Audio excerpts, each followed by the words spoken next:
we get a glimpse here of David, this great king, and the feelings that he was having deep within his heart because of a sin with Bathsheba and Uriah the Hittite.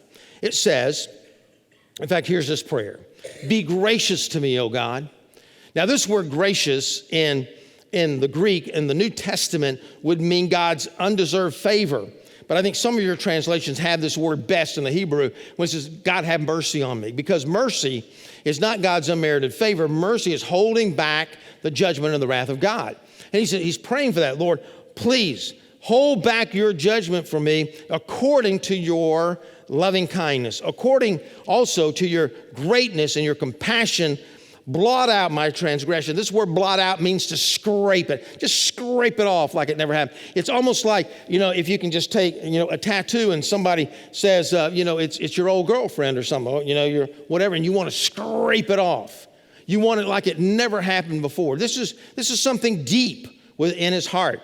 He says, wash me thoroughly from my sin, my iniquity. Wash, that means clean, like dirt out of clothes. Make it clean. But notice what he calls a sin. He just keeps going over and over. He says, wash me thoroughly from my iniquity. Iniquity means I perverted the law, the rules of God.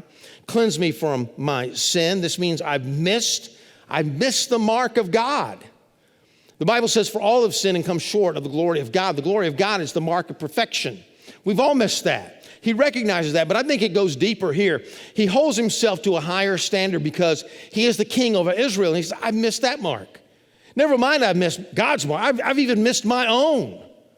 How many people say, well, I live according to my own standard. I've got my own rules. The problem to that is we can't even keep our own rules. We can't. That's the reason we feel the way we do. We even lower the standard. So I don't know about you, but before I received Christ, I really lowered the standard. And I lowered it, and I couldn't even meet my own expectations.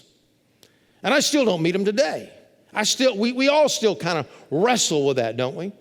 But he says, I've missed out somewhere along the way.